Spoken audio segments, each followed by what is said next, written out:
Hi, hello, good morning, good afternoon, good evening, whatever it is, wherever you are. I hope you're well. God bless. Welcome to Crazy Talk episode 2 with your host, the Bipolar Christian. That's me. Good to see you all again. Well, good to be seen by whoever's all watching. Just some guy who's paying attention to what's going on in the world. Wants got to share what he sees. Otherwise, I'm totally remiss of my humanity. What good is it noticing something if you don't tell anybody? And people around here have stopped listening to me. I've told them everything I can. Planted the seeds of preparation wherever I would be heard, whether or not I was listened to. So now I just keep trying to round off all the preparations that I have going on. I haven't quite covered all my bases, but I'm doing pretty good for myself, and I just hope you are too. I hope you're taking stock of what you do and what you don't have, what you do and you don't need, and being realistic about stuff, but calm and level-headed, because that's the most important thing. It's the most important thing, no matter what's going on, that you just stay calm, level-headed, be patient with yourself and others, but be wary also. Train yourself to focus, self-discipline. I'm not the best at that at all. I'm very unorganized. I'm just a person who's anyways, moving on. I want to talk about a number of things today. It's going to be a little longer video than usual. I'm going to jump right into it. As always, if you like this video, please share it. I've never asked for you to share a video before because I'm not great at interacting with the subscribers like I would like to. But because I got, stuff going on in my own life, I'm getting all squared up, getting good. Anyways, moving on. Welcome to Crazy Talk. So, what's important for everybody to understand is what's going on with the stock markets and the economy primarily, because the money is what everybody dabbles in. It's one thing everyone has in common is finances. Even if you're a billionaire, actually, crazy enough, I know their finances and the dynamics totally change once you cross a certain level. It's much lower than that. But money is something we all have in common. And the stock markets affect everybody, even those billionaires, on down to the little guy who just invests once in a while to get a few bucks so we can go do something, or just to have a little extra income going directly into a savings account, whatever the reason you invest if you're a passive investor. The stocks have been quite volatile. We've all seen that. They dropped significantly this past week. They had that one day they dropped 767 points, and the next day 300, and they kind of came back a little. They didn't really come back though. They never really recovered from those big losses. They in a way stabilized in that they closed not far, not very too far in the negative, but they are definitely showing a downward trend from the high. There was nowhere left for it to go. So what to do? Look, dollars around the world. Right now, gold is at all-time record highs in 7 different currencies around the world. So the fact that it's as affordable as it is in the American dollar right now is something to make note of and jump on right now before it takes off. But even more so if you silver. If you check out the gold to silver ratio, it should be much smaller than what it is. And if you're poor like me, or just lower class, whatever, low income like I am, work, you make what you make, you get by, you pay your bills, and you do what you can. But this is the poor man's gold, whatever. I think it's a better investment than gold. And this is 1 ounce of silver right here. This is the 1993 Alaska State Seal. I grew up in Alaska. But the point is, 1 ounce of seal, this isn't very big. You can get a generic ounce. Here's another generic ounce. This is Somali 49 fine, 1 ounce silver. $20 I paid for that. In Venezuela and in other places around the world, you can buy like 6 months worth of food for 1 ounce of silver.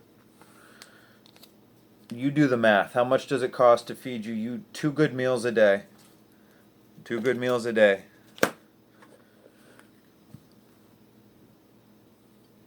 How much does that cost you? 2.5 good meals, if we're being honest. I mean, if we're going to say this is going to feed me for 3 months or 6 months, or, dude, if it's 3 months, if it's 1 month's worth of food, you can get it for $20 right now. If it's 1 month's worth of food, when the shit hits the fan and you really need something, because all dollars die. All fiat dollars die everywhere. If anybody's watched my videos before, and maybe I sound like I'm beating a dead drum, but this is just the truth. I hope new people see this, because the point is to wake people up, or give details that people who are waking up can't necessarily see at the moment, because it's a shock. It's pretty overwhelming stuff. Moving on, this just buy silver, because you can get it real cheap. It's going up. It's hit $17 an ounce. It's stayed there. It hasn't really moved up in a couple of days, but this is how it goes. It hasn't dropped back down. They haven't pushed it back down. Once it stopped moving up, it held, and it's held, and it's going to go back up. It's going to shoot up. Get on silver now. 5 years worth of food right here. Boom. Okay? When the dollar becomes worth like the Venezuelan dollar, don't say it can't happen here, because it's happened everywhere. Every time there's a paper dollar, it always happens. And it's already starting to start. It starts with bank runs, and there's the Deutsche Bank over in Germany has had a run, been going on it for some time now. It was losing $1 billion a day at one point. And there's 3 Chinese banks that are starting to take a turn down, and they've been taken control of by the Chinese government, which is an imperialist government. Look, China's suffering really hard. We're going to get into the crops here in just a minute. But currencies everywhere around the world are suffering. The dollar, the American dollar, is the strongest currency in the world at the moment. Maybe the euro, kind of, in a way. Not really. They have a lot of problems. So, but all of them are losing their purchasing power. Get silver. Get silver. If you only have a few ounces, get a few more, and that's that, because prices are going to start going up. But also make sure you have cash on hand if you don't have reserves of food and water, because prices, and get food and water now while you can, because check it out. Let's move into the crops right now.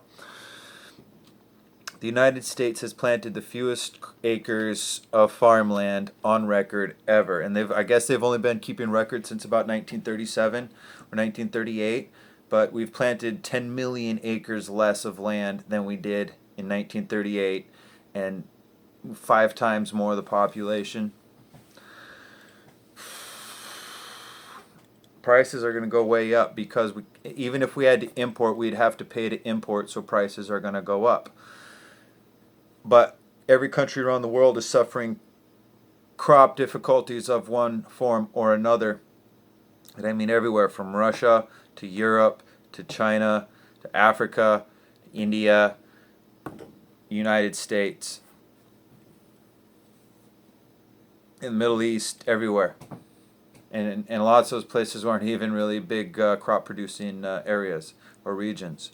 So prices are really going to go up, I believe, this winter. I believe this winter we're going to see prices start to skyrocket, especially after certain reports, like the USDA crop report comes out, I believe on the 28th of August, here in a couple weeks. So get ready, folks, because this is it. And summer snow and record cold in Turkey, Hungary, Brazil, Poland, Romania, Germany, and many other countries. Record cold. There's climate change, and lots of places are cooling off. It's not global warming. Things aren't getting hot around the world. And that record hot spell that we all heard about on the news was really anything but. It was not hot in my part of the world. And like I just read to you, there's record colds. It was record July colds in all of those countries. I'll read that one more time. Turkey, Hungary, Poland, Romania, Germany, Brazil, and others. That's just the list that I have, because I can go on and on. So the crops are going down along as the same time as, like I was mentioning just a moment ago, the volatile stock market and the collapsing banks.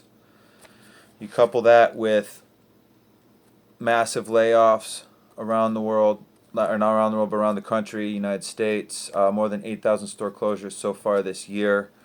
It's things like Lowe's and JCPenney and Sears and Macy's and many others. Shipping and trucking is down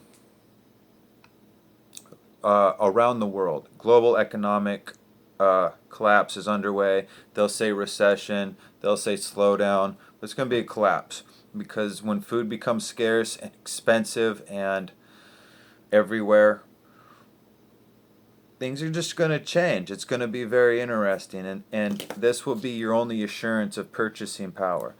That will be your only assurance of purchasing power. Stay out of Bitcoin.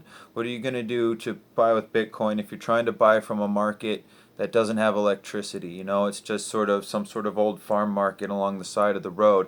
Now that reminds me, there's a Valley Produce store that opens every year just down the road from my house, and they've opened every year for 70 years, except for this year. This was the first year in over 70 years they didn't have the produce to open their store. Fresh produce farm from the farms around here, from local farms, and really all around the state. But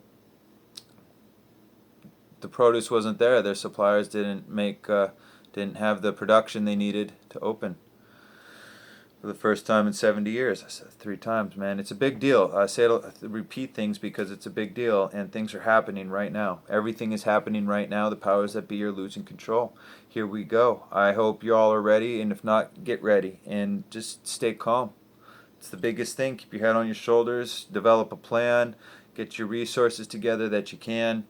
And think about how situations will develop ahead of you. If you live in a city, if you live in an apartment complex, and things start getting expensive and power starts becoming inconsistent because people can't pay their portion of the bills or whatever. I don't live in an apartment complex. I'm not sure how all that works. But how will that play out when you live in a box with thousands of other people? So with all this being said, the climate is also changing. So keep that in mind. If you live in the northern hemisphere, especially the northern half of the northern hemisphere, I do believe things are generally getting colder, but the climates are basically just changing. So they're shifting. Dry places are becoming wet. Wet places are becoming dry, and vice versa, and so forth. And this is being aided by volcanic activity around the world. There has been an uptick of just ash plumes being produced from various volcanoes from South America on over to Indonesia and up into the Kamchatka Peninsula up there in Russia. Nothing serious, no big booms or nothing, but just ash plumes, a few more than usual, and this all just goes up into the air and contributes to climate change. Crazy times are ahead of us, and it doesn't seem like there's anything stopping. There's also, it seems like every time I look at the news, there's like a 6.0 volcano going on, or a 6.0 earthquake, beg your pardon, happening somewhere. Almost every day there's a 6.0 earthquake somewhere in the world. So, interesting times to be alive. And I just want everyone to know that also everything you're going to see on TV, everything you're going to see on your news, everything you're going to see in your politics, especially your national politics, is all to distract you from running your own life, from taking control of your own existence and having confidence in your own resources and in your own abilities and in your own communities. So these are the things that matter, because these politicians can't run their own lives. They get by because they have a cushy, isolated existence. But they can't manage, and they're trying to manage. Look at it like this. Would you hire any of these politicians to run your life? Because that's exactly what's being done. People are hiring these politicians to run their lives for them. I would not pay any of these people to run my life for me, yet somehow I'm forced to. And this is also kind of the problem with this whole government thing, especially the democracy part. It's like 51 people vote for this guy to be their representative and 49 people vote for this other guy. Then all of a sudden these 49 are subject to or being represented by, it's turned into being subject to, but would be represented by someone who doesn't represent them. Yet, because they're in that district or that region, this is their representative. See, it falls apart right there. See, I have never voted for any of these legislatures in my state. I don't know who any of these lawmakers are. Lawmakers. I don't know who any of them are. I've never met them. I don't know them. I've never voted for them, yet somehow they have sway and influence over what I can and cannot do on any given day. And I have to pay them. Out of my taxes have to go to their pool of money that they're funded by, or however that works.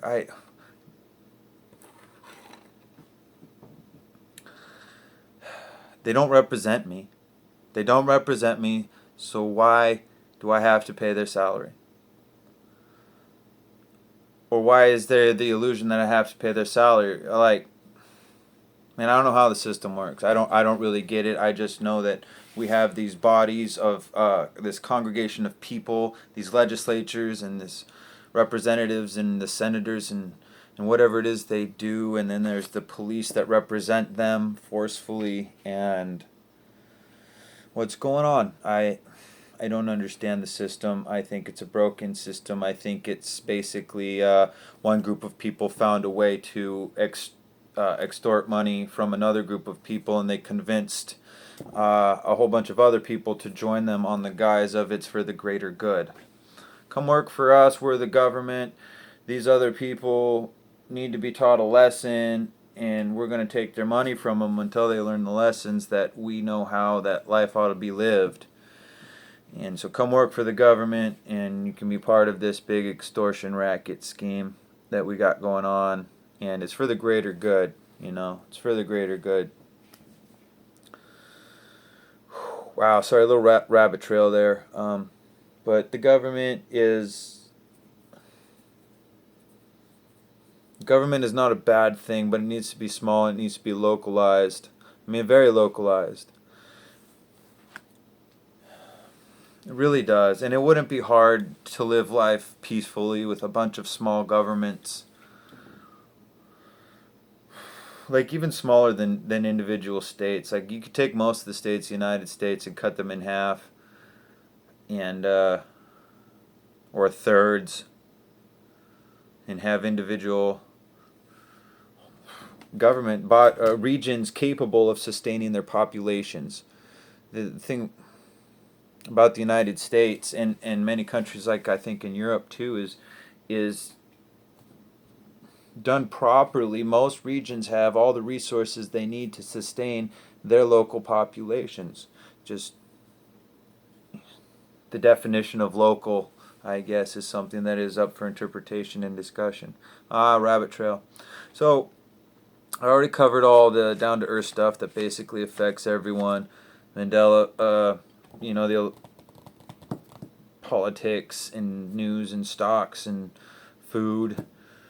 So I want to talk about, the Mandela effect, because that's also a big deal, but it's not for everybody. So, and not everybody's affected by it. That everybody, like I said, is affected by money, and food and water. Well, everyone's affected by the Mandela effect, whether they realize it or not. I think y'all know what I mean. I'm not aware of it. So I pointed out in my last video, my last crazy talk video about my tattoo, is when lawlessness abounds. I don't know if you could see it in that light. When lawlessness abounds, the love of many will grow cold. That's Matthew 24:12. The Bible that I memorized that out of, I got that right here. I didn't have it with me last time. And you're going to be able to see it. It says, because lawlessness abounds, the love of many will grow cold. And that's how I kind of really came to really believe the Mandela effect, is that verse right there changed for me. And I had it tattooed on my arm, and I had it underlined, I had it memorized. I have it written down in my journal half a dozen times, like I said in my other video. And I first got turned on to the Mandela effect. People mentioned the Berenstain Bears, and this was back in 2014, so it's been a while. But that's what did it for me. I was like, no way. No way. But yeah, way. It's true. It's crazy. And the thing is, why do I still believe the Bible? Well, the Bible always seemed to have this nature to it, where you go back and you reread it, and wow, man, I never saw that before. Like, I got this chapter highlighted, and oh, and I read that chapter 100 times. I never saw that before. It's crazy, and it would always take on, well, new meaning, new depth, but it would reveal itself almost like a totally brand new passages, almost in certain places. And for me, a fine example of that trait, that characteristic, was Ezekiel 31. And this isn't a Mandela effect. It's just an example for me, a personal example of when I experienced a whole new revealing of the truth that the Bible carries. When I learned about the giant trees of the ancient past, if you're familiar with the No Forest on the Flat Earth line of videos, the giant trees of the ancient past, and Ezekiel 31 is just like, dude, it's just about that. It's just about the whole thing, and it's crazy because I came to this belief a long time ago that if I'm going to say I believe the Bible is the Word of God, then it has to be taken literally. In my opinion, in my humble opinion, if I can't take it literally, wherein is it the Word of God? It first must be taken literally, and then from there it can be interpreted in allegories, metaphors, and what have you. But it first needs to be literal. Otherwise, it's not the Word of God.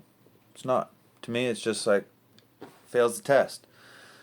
Because I worship a God who speaks and matter comes into existence. I worship a God who, by the very utterance of his of his of his will and his intention, he brought everything into its place. And the timeline and the method and the chaos and kind of like how everything was pulled together, how his voice works, I don't know, man.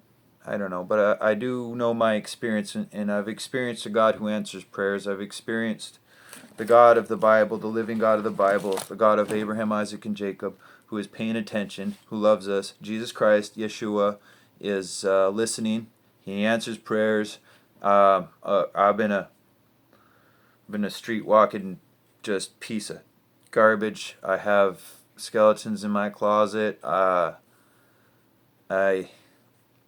But the God of the Bible is real, and it's the way to go. And I stand on that even as I see changes occurring in it, because it's always had that nature. And I understand, I see also that the message seems to supersede any words that are there to garble it, because people want to.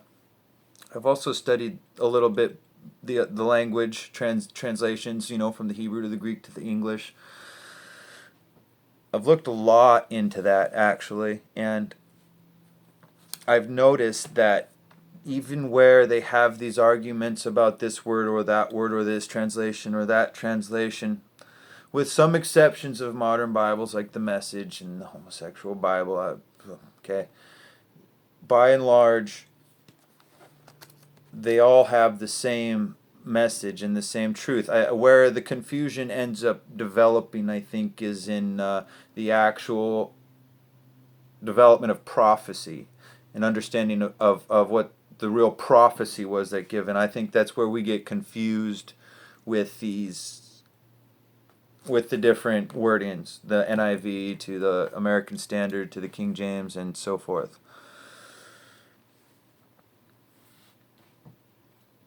Now, that being said, like I was saying, the message of the gospel of Jesus Christ is resonant throughout them all, though, because his message is so absolute and so fixed and so pure and so true. No matter what words are used to confuse it, to try and hide it and to bury it in whatever nefarious plot or conspiracy there is to separate man from God, and there truly is, it would be of none effect to them who have been called. You're going to believe or you're not going to believe. Because, believe it or not, it's unbelievable what we believe about the Bible. It is. It's not logical. It doesn't make sense. But I've experienced things that aren't logical and they don't make sense. I've seen things that aren't logical and they don't make sense. But you know what? I experienced them. I'd be a fool to deny my experience. And I have plenty of things to gauge. You know, mushrooms, LSD, other drugs, lack of sleep, so on and so forth. And I've been sober, and there's been such a variety of experiences, and I understand what relapses and stuff feel like, and there are experiences that supersede, are above and beyond and outside and bigger than any high that I've ever experienced. And I'd be a fool to deny that. And I would be a fool not to try and tell anybody who would listen that the God of the Bible is real. And things are really happening now. The powers that be, the agents of manipulation in the politics and the governments and the stock markets and the banks, they're losing control. Their engine of deceit has not been oiled in a long time. I don't know. It's coming down. And I want everyone to be ready. And the biggest part of being ready is staying calm and understanding that, dude, it's okay.